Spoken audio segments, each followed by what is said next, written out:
Monsieur le Président, si vous êtes d'accord, ce sera Morgane Rouprey qui présentera cette communication. Ça tombe bien, Morgane Rouprey, qui a un avenir universitaire dans le service, a travaillé pendant 1 an chez Freddy Hamdi à Sheffield, avant que Freddy aille à Oxford. Et d'autre part, ça fera suite à un travail qui a été présenté à la télévision.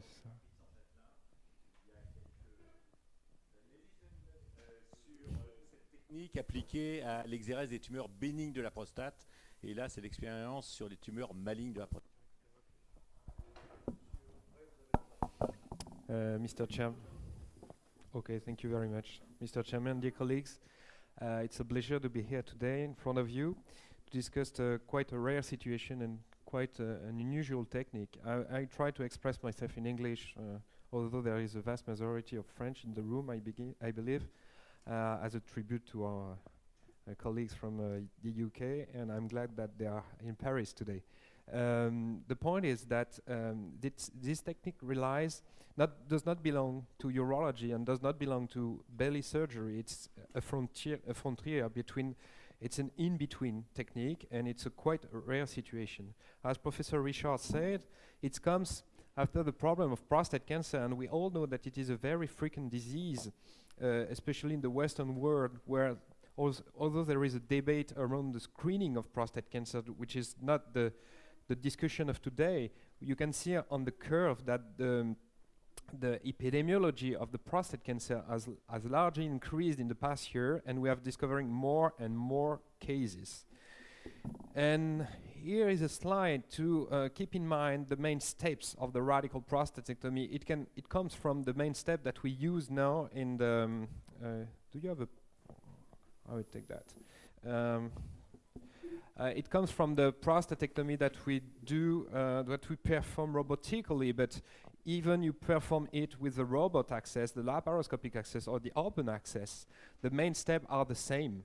And the point is that you need to release the preperitoneal space, thank you very much, the bladder neck, and of course to remove the prostate, but also the seminal vesicles. And then there is an anastomosis that you need to do. And as you can see on the slide, the anastomosis, it seems quite easy to perform, but the space here is very, very closed. And you are in front, you have the pubic bone, but of course in the back you have the rectum.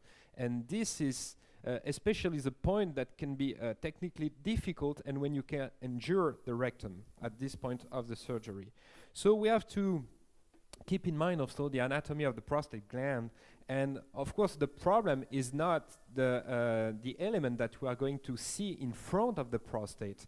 The problem comes from the back of the prostate, and as you can see here, they are, when you use your scissors and the surgical tools that you are going to use during the whole procedure, you will be at some point very near to the rectum, even if you are trying to dissect a locally advanced disease, because there are different kind of prostate cancer, and sometimes we are performing a surgery which is quite large, trying to remove a quite large prostate tumor, and when you have a large prostate tumor volume, you are very close to the rectum, and this is at some point one step when you can injure the rectum. And once again, as I said earlier, there is the time of the urethra, and when you remove the apex of the prostate, here also you use the scissors, and just behind the urethra, there is also the rectum, and when we as clinicians perform a digital rectal examination, we use of course our finger, and this is of course an obvious element that helps us to keep in mind that the prostate is very close to the rectum. So let's go back to the radical prostatectomy phenomenon, notably in the United States. As you can see, you have the number of procedures performed in the United States, and here you can see the part of the pie that is taken by the robotic surgery. In France, there is nearly 25,000 cases of radical prostatectomy a year. I think there are less prostatectomies in England. Once again, it's not the debate of today, but there are cultural sometimes differences on the approach of the disease. The point is that we are in a country where we perform a lot of prostatectomy. So if we perform a lot of prostatectomy, you will say sometimes we face some complication. And one of these is the uretro-rectal fistula.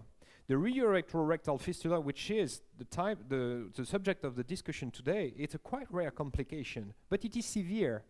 And when it's neglected, the injury of the rectum during the procedure, it occurs thereafter. So there is a gap between the procedure and the occurrence and the discovery of the uretro-rectal fistula. It comes not only after radical prostatectomy, but also after radiotherapy, brachytherapy, many techniques that treat the prostate. But the topic and the discussion that we have today is just to focus on the uretro-rectal fistula that we have after surgery. We do not have any experience of uretro-rectal fistula that we repaired after radiotherapy. And we will see what we have about the data in the literature about that, but the tissue after radiotherapy is quite difficult to dissect, it's quite difficult to repair, and it's not a good situation. So there are no specific therapeutic guidelines linked with uretro-rectal fistula. And when you look at the epidemiology from the literature, you can see that it occurs between 0.7 to 4% of radical prostatectomy series. There are risk factors that have been identified. They are listed here. Of course, and I said that earlier, it is a perioperative rectal injury which is not visualized.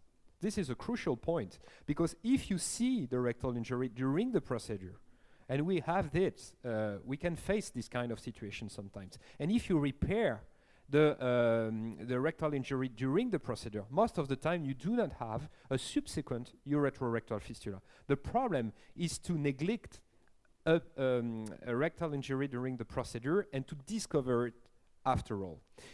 One of the risk factors which has been approved from the literature is, of course, the locally advanced prostate cancer, because, as I said, we are defining radical prostatectomy, but there are very different kind of radical prostatectomy when you perform it on a little volume tumor with one positive biopsy, Gleason 6, compared to a larger tumor with 12 positive biopsies, Gleason 7, and you do not try to preserve the bundles, and you are making a larger surgery. And there is an access which I believe in France has been avoided these past years, but I don't know if there are some reference teams that are still performing this access, but it was very popular at one time during the development of radical prostatectomy. This is a perineal approach, and after the perineal approach, you have more. It is an increased risk of uretro-rectal fistula. So for the diagnosis, we have to focus on the clinical diagnosis. And as you can see on the slide, there is sometimes a delay between the occurrence of the symptoms and the injury of the rectum. It goes most of the time, but by 2 weeks after the surgery. And you can have several kind of symptoms which are not very, very attractive for the patient, because as you can see, the urinary leak from the anus during miction. So I can tell you that he will consult very early when he will when he will face this situation. Some irritative symptom, pneumaturia, fecaluria, and of course less characteristic symptoms, but very often and very frequent. There are urinary infection, fever, gross hematuria. And when you perform a digital rectal examination, it can be very painful, but most of the time there is an indurated tissue area. So on the diagnosis, you have to focus and to try to determine the location of the rectal injury. This is important for the procedure that you will try to make after all. And of course, most of the time it could be better to make the examination under general anesthesia, because you are in a very better condition. It's the best option to perform the good examination and to have a very accurate location of the fistula. You can use a retrograde, sorry for the accent, retrograde uretrocystography, of course a Euro-CT, and you can use a cystoscopy. Sometimes there is a test with the blue. You put methylene blue or even a rectoscopy. This is why I was saying from the beginning that this, of course, it belongs to urology, but it belongs also to tools that we are not very used to use. And some teams are using, it's an old exam, but it's very it can be very useful. A water-soluble enema, and you can see from here that you have a leak. Look at the arrow that pinpoint that emphasize the leak, and once again from the CT or from very classical exam you can identify the leak, and when it is that obvious, of course you need to undertake a surgical repair. So you have, and this is a therapeutic strategy, you need to have a good visualization of the fistula. Most of the time you will try to do a very conservative procedure, but it leads to subsequent failure, and the necessity is to obey to certain rules, which is the removal of the fistula tract and the suture in healthy tissue. This is why I was saying previously that it is very difficult to manage this situation just after radiotherapy. When you are after surgery, you can have a good results, but the good results are not always the same for the situation after radiotherapy. And I put it a little bit in italic and a little bit smaller, because the rule for all the fistula, indeed, not just for uretro-rectal fistula, it's you need to have a gap between the sutures, but it's not always easy to maintain this rate in the case of uretro-rectal fistula in the York-Mason repair. The question of the urinary and fecal diversion is crucial, and we will discuss it a little bit after. So you look at the surgical technique. The patient is placed in a very characteristic position, and there is no other option. You need to do that. And this is a draw in the prone with the operating table in jackknife setting. So you need to have a very good visualization. It is a crucial point. So from the back, it goes like this, and you have a dot line that shows you where you will use your scalpel on the skin. So it is very important to understand that we have a paracoccygeal incision, which is located nearly at 2 o'clock. Of course, this is the gold standard technique described by York-Mason, but there are variations from the literature, and you can have a modified version. But this is the technique that we used, and you see that the incision is quite large. Once again, I would like to emphasize and to underline that it is an absolute necessity to have a good and straight visualization of the fistula. So you will have to place some suture to have repair, because when you go back from the fistula, it's quite difficult, and you can lose yourself between the two tissue. And if you want to close it very safely, it is fair and clever to put some suture on your way to go to the fistula, because when you go back, you will be in a better position. So once you have visualized your the fistula, you will have to remove all the surrounding and inflammatory tissue. And it has to be large dissection, and it has to be, if it is necessary, a large removal of the fistula. Then you will close the anterior rectal wall, and I would like to pinpoint the fact that we do not open the bladder most of the time. If it is absolutely necessary, you can do it, of course. You can always adjust the technique, but the point is that in our experience, we never did that. And once again, the posterior of the rectal wall is closed with a continuous suture, because to avoid any leak, you have to have the closest suture and the most hermetic suture that you can have. So this is the aspect by the hand before you close the skin. So let's go back to our own experience. As Professor Richard said, Professor Chatelain came earlier with results. We focus here on our last result between 1998 and the recent period. And as you can see, I said that it is a rare situation. I confirm here, we only have 10 cases. One was coming from our center. 9 patients were referred from other center to our centers. And look at the mean age of the patient. Sorry, there is a word in French. So the mean age, the delay, which is important to underline, between the diagnosis and the repair was 15 months. This is a point to discuss after.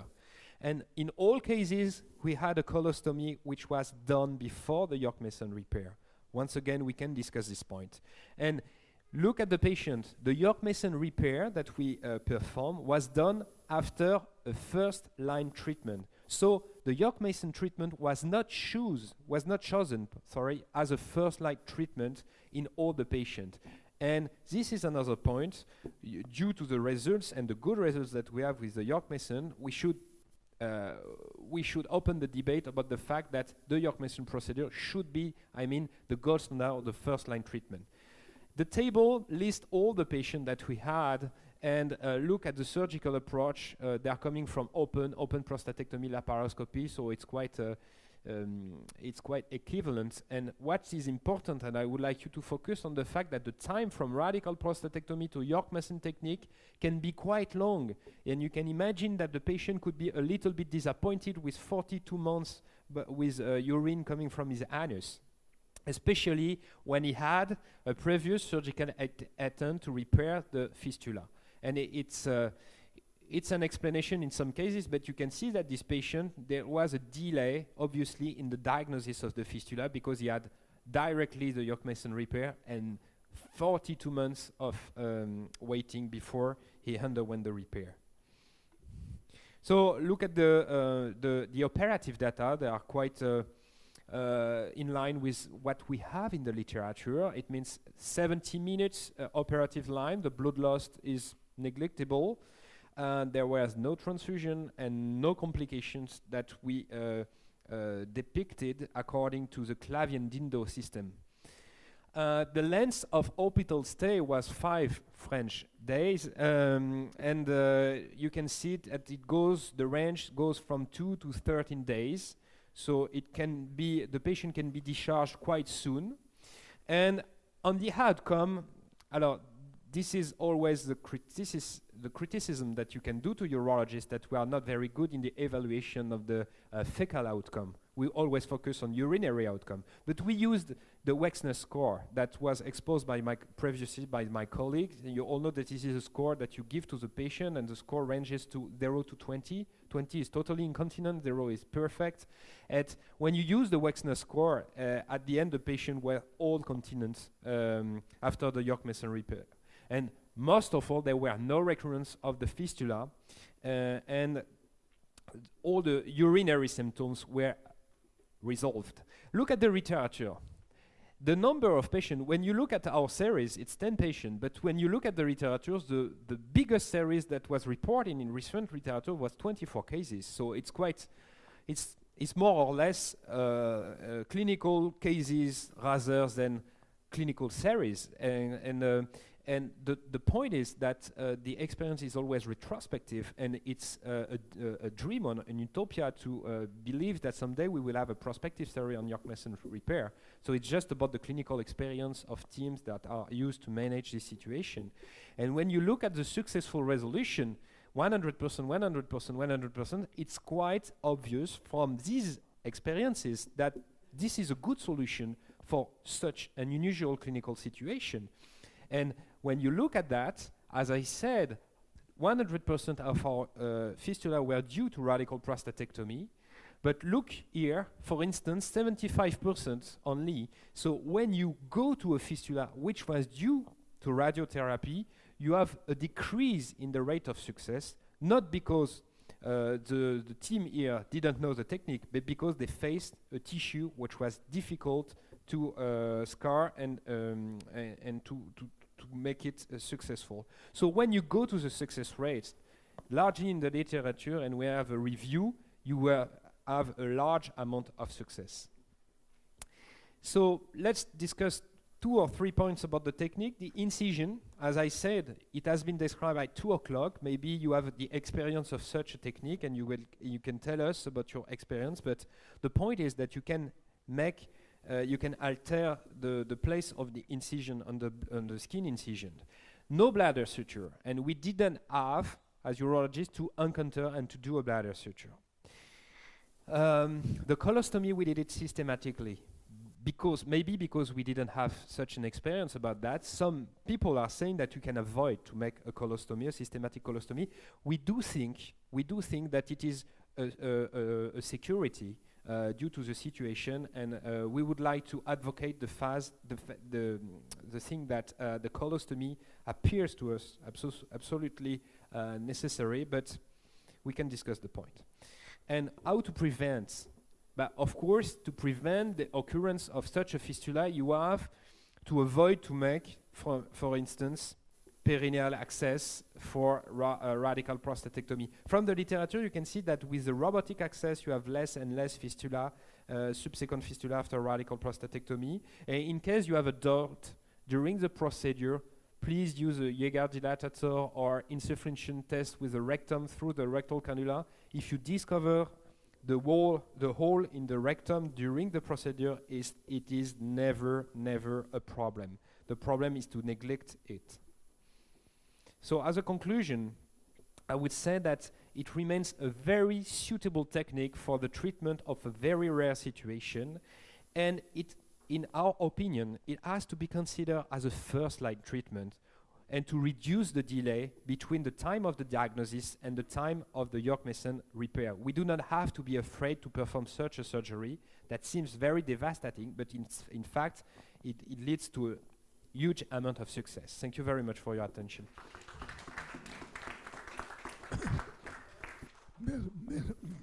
Merci beaucoup. C'était très bonne présentation, très intéressante à discuter. Oui, Bernard Lobel. Thank you.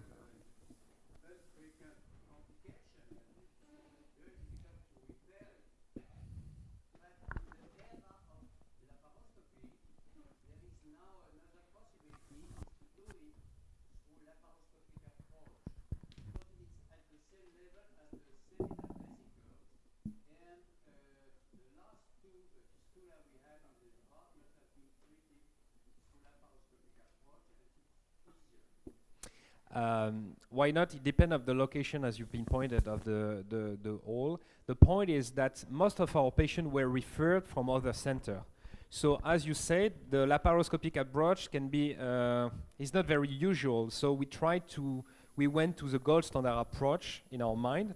But maybe Christophe Vassen can add a word on that, because do you have the experience of the laparoscopic approach? Because he's one of the most experienced laparoscopic surgeons in France. So maybe he has an opinion about that.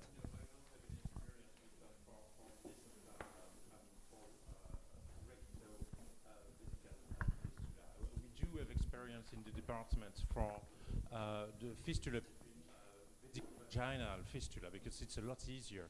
One of the problems is also, as Morgan said, that most of the cases were referred, and most of those cases were also open. So it's going with a laparoscopic surgery on a previously open patient, which can make also very difficult the procedure. One more problem can be the colostomy, because when you have the colostomy, the laparoscopic approach is not always easier, and most of those patients are very inflammatory and very infected, and which makes the procedure even more difficult. Thank you. I think one of the most important points that Morgan focused on was to recognize the fistula during the surgery. And I think it's probably very important to have, experienced surgeon for the prostatectomy, but also experienced surgeon for the treatment of the fistula. And I do lots of prostatectomy, but I don't have any experience in the treatment for those fistula. So I think we need experts. Could I'd just like to congratulate you, actually, because as a colorectal surgeon, of course, we've given up this opportunity because the patients who were treated often have radiotherapy, they have their symptoms, they often fistulated, and they had poor function. Now, I'm interested to know why you think for this indication that it's so successful. And I just wonder, because technology is moving on now, whether this is a complication that really shouldn't happen in the days of robotic surgery. And also, whether or not it is reasonable to think about transrectal surgery now that you have the TEMS technology, the transanal endoscopic microsurgical techniques, where you can visualize these things far easily than you could before transanally. Thank you for your point. we are facing a paradox because most of the team that have published in France or in abroad from abroad countries regarding the York-Mason repair are indeed performing robotic surgery, but they are receiving patients that are referred from other centers where they are performing, I mean, older access. But the reality is that in France we are I would say like 70% of the radical prostatectomy are done in the open manner, and I would say that only 20% are done robotically. But when you go to the literature and when you search, there is of course a crucial point. There are less and less patients that are incontinent after robotic surgery, so less and less artificial urinary sphincter that are put subsequently.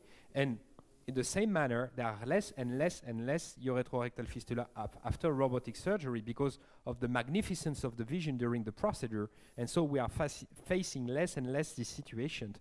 But as Christophe Vassen said, you always need to have a surgeon that knows, because you cannot think for a single minute that it will eradicate all the complications of the procedure from a day to another. So if we are in a situation or in a world where nobody knows how to treat a fistula, we will be in a difficult situation. And you were emphasizing the point that there are minimally invasive access also for the rectum. I do agree, and we all know what we can do with endoscopy. But the point is, this is a very crucial clinical situation because there is a mix between the urine and the fecal materia. So it is important to stop the link. And we all know in urology, we discussed about the iatrogenic injury of the ureter, which when you go to the upper tract, when you go to the lower tract, when there is a urinary leak, you need it to be stopped. And with a bladder catheter is not enough, you need to have a large access. This is why sometimes, I agree with you, because you have done a mini-invasive access, you want to go and to move to the mini-invasive access, but at some point you have to decide to open the patient and to take the right decision because it will never end. Yes? Thank you. Your result in this approach in a very complex situation. First question is, in your series, delay for repair is a little bit long. What is your recommendation for that?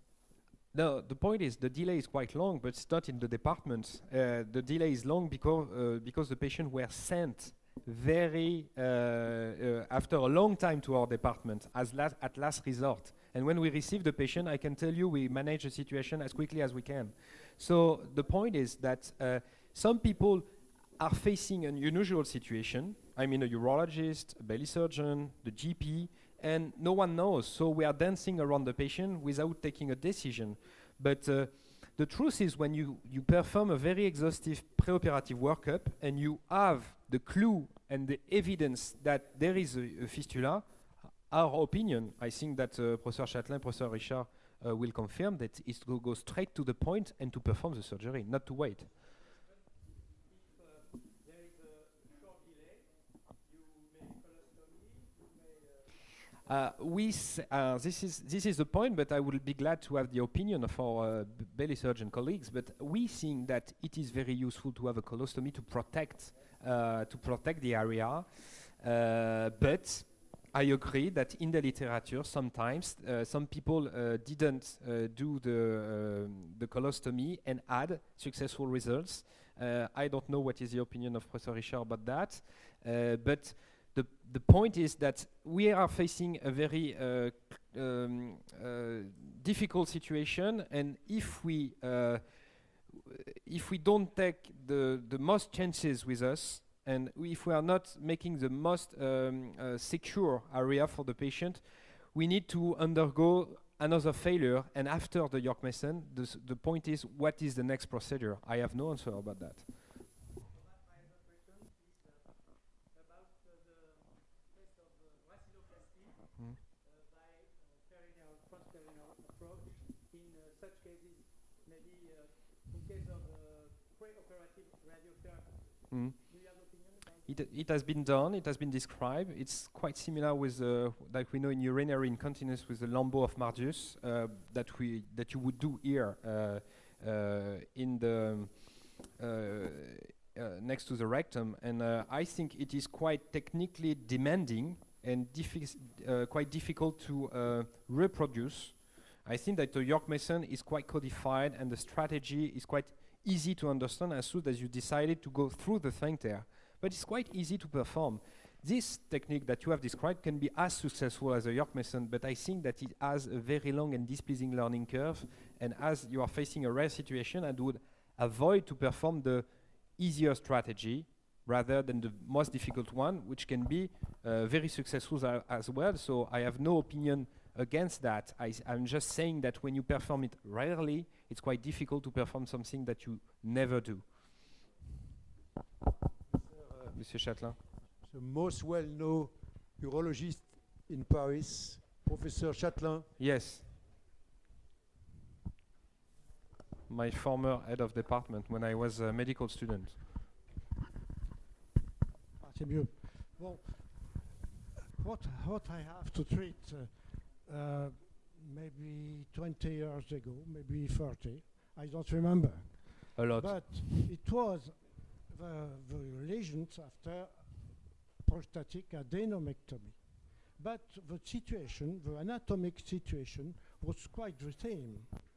And the technique was all completely the same. Yes. Maybe I had sometimes to have to do a resection of the coccyx if the fistula was a little higher. But the technique was the same, and the results were maybe all the time very good, very good. And as it has been asked, is the colostomy was not always necessary. And I remember several cases the colostomy was not necessary, and the patients were very able to have a good function very fast. Thank you. Thank you. Very much. Indeed. Oh, thank you very much. Thank you. It was a very good presentation. Thank you. Oh. Let me see some words. It was a real pleasure Je l'ai arraché. to spare the presidents of this session with Professor Norman Williams. Thanks for our colleague from England. I'm sure very to exchange on our two academic fields and scientific fields. I enjoy to spend some time together, even it was too short.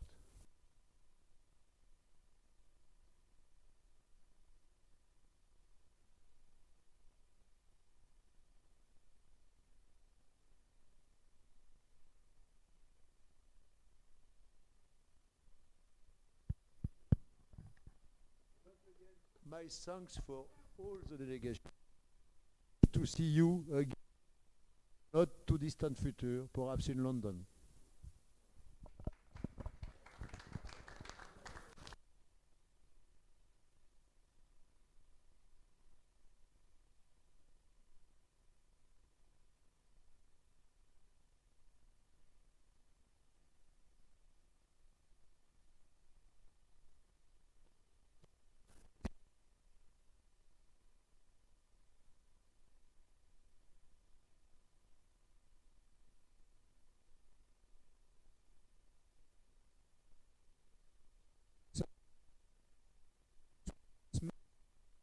Interestingly, Bernard was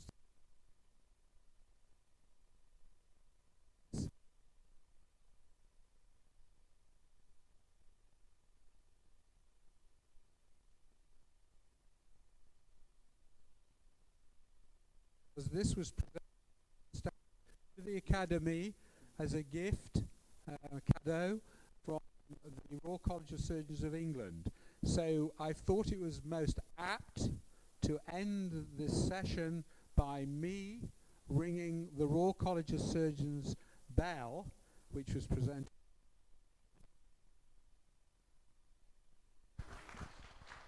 And as you are, time to a glass of champagne now.